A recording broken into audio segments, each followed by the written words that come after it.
Now, a few quick words about creating load cases and load combinations in Comosys. So if you go to the analysis and design menu, you have your this menu item over here, or this toolbar, and you can, if you open that, you see there are several options in which you can create and edit load cases and load combinations from here. You can create and edit analysis cases. You can create spectrum functions. You can edit time functions and ground motions. You can have an automatic, this is very useful, this is an automatic load combo generator. And you can basically copy your load cases and combinations between models as well. So if I quickly go to the create and edit load cases and load combinations, I have several ones already created over there. And if I click on any one, you see that it has a name. This is a load case. You can give it a name. You can give it a type, which is a load case. Load cases can have types, and the types can be dead, live, wind, snow, earthquake, equipment, crane, construction loads, roof life. There are several cases which are typically used, and you can even add some customized ones if you want at the end. So every load case you will create will have a load case type. So let's go to, for example, a wind load case over here. And so these wind case load cases will have the type of wind load. Now there are certain parameters over here called state indices and substate indices. These are for cases, these are for things like moving loads. For example, if you wanted to create moving loads, you could use state indices and substate indices. And there are separate videos available which you can follow. But the basic idea is, so you can also use them, for example, for wind loads if you would. They haven't been used over here, but if you wanted, so if we could give wind x a state index of 0 and a sub index of 0 as well. But wind minus x, we could give a state subindex of 1, and wind y, we could give a state subindex of 2, and wind minus y, we could give a state subindex of 3, for example. Now, what this will tell Comosys is that so wind, all the wind cases have a state index of 0, but their subindices are varying from 0 to 1 to 2 to 3. What that will tell is that when you generate the automatic load combinations, it will never put wind x and wind minus x together. They're all of type wind.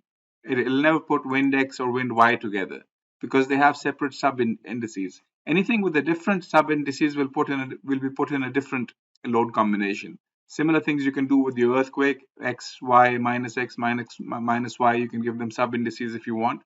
And more importantly, for moving loads like crane loads. So if you have 2 cranes in your hall, for example, you can give crane number 1 a state index of 0, and then all its positions along the hall will have variable sub indices.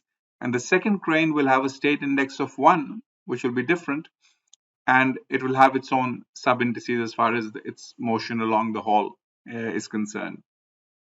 So what Comosys will do then, it will combine, it will now put the first crane in 2 places at the same time, but it can put the first crane and the second crane in the various combinations of all their sub indices.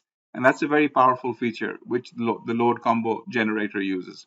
Similarly, over here you have load combos where you can create as many load combos as you want. You can, like I said, you can automatically generate them as well. And there are separate videos which are talking about that.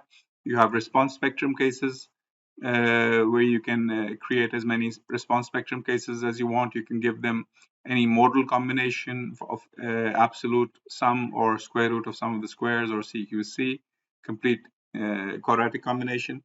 And you can also give them a directional combination in cases where you want the earthquake to strike from 2 directions with different parameters at the same time, and you want to tell the program how to combine those cases. Similarly, you have dynamic load patterns over here. So this is the area basically where you will enter your load cases and your load combinations. So we talked about load cases and how the load cases can have these state sub-indices.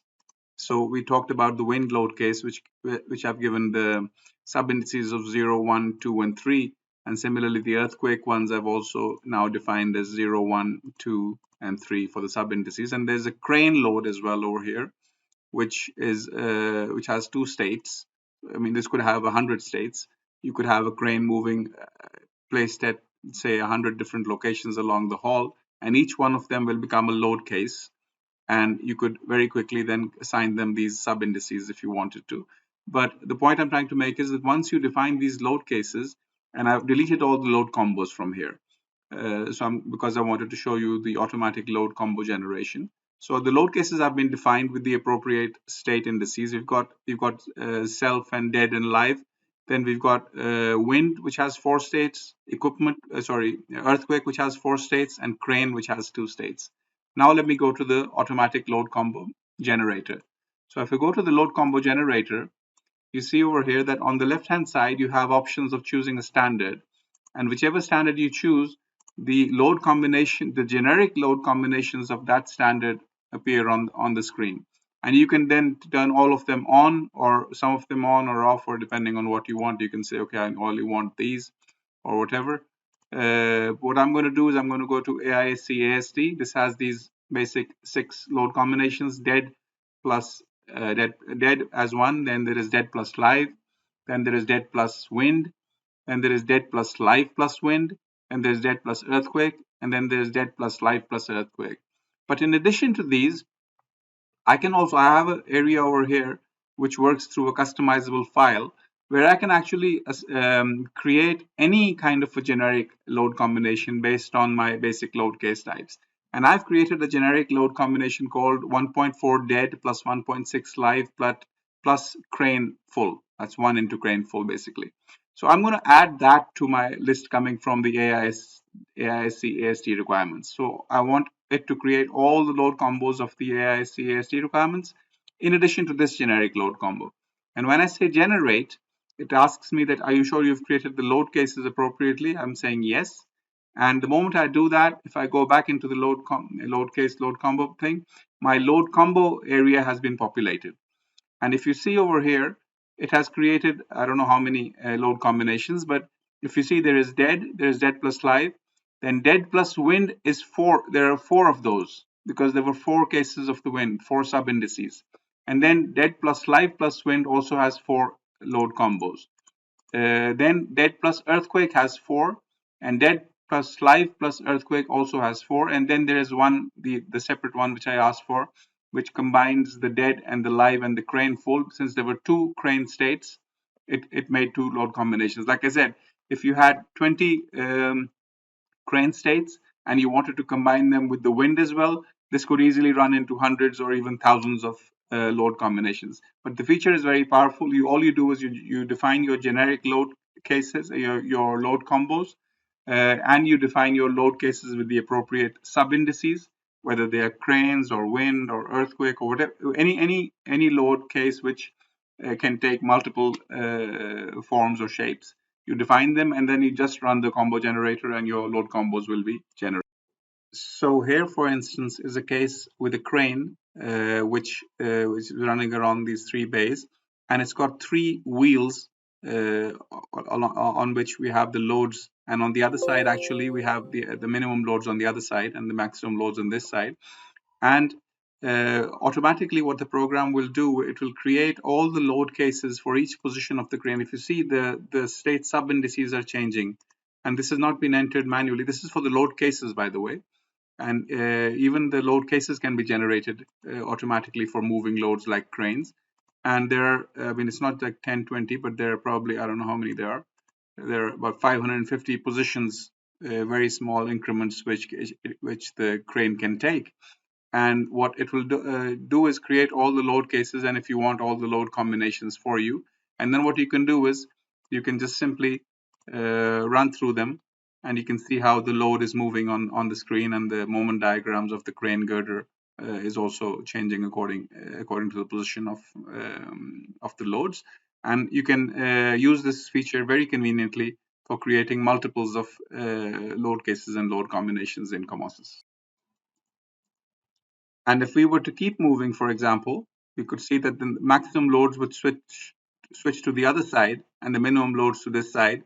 And now you're creating the actions on the other side of the hall. And obviously the building itself is getting the loads from the crane transferred to the columns and then to the foundations as well.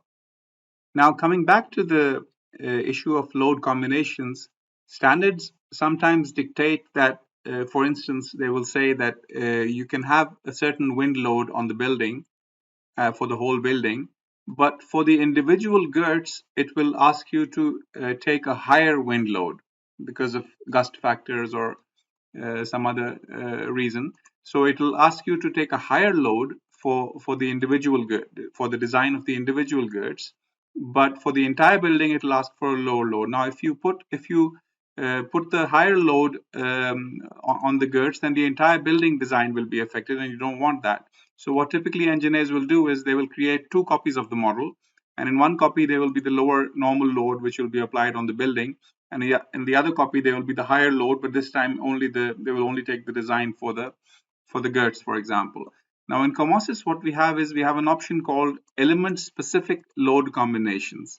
So when you create your load combinations, you can add other load. So for this is the normal load combinations have the wind factor of 1, but I've created an extra one over here in which the wind loads have been amplified by 40%. But for this particular load combo, I'm going to open this flag called element specific. So if you remember the name, it's dead plus live plus 1.4 wind, and I'm calling this one element specific. So when I do that, this combination will not be used for the design of the building. Where will it be used? If I go and select any girt or multiple girts or whatever, and if I double click them and I go to my design 2 tab, over here I will start seeing those element specific combos which I created. And now I can say I want to use this element specific combo for the design of this member. So now this combo will be used only for the design of this individual girt and not for the design of the building. And this will save you from having multiple copies of the same model again and again, and then going through them for your design reports and this and that.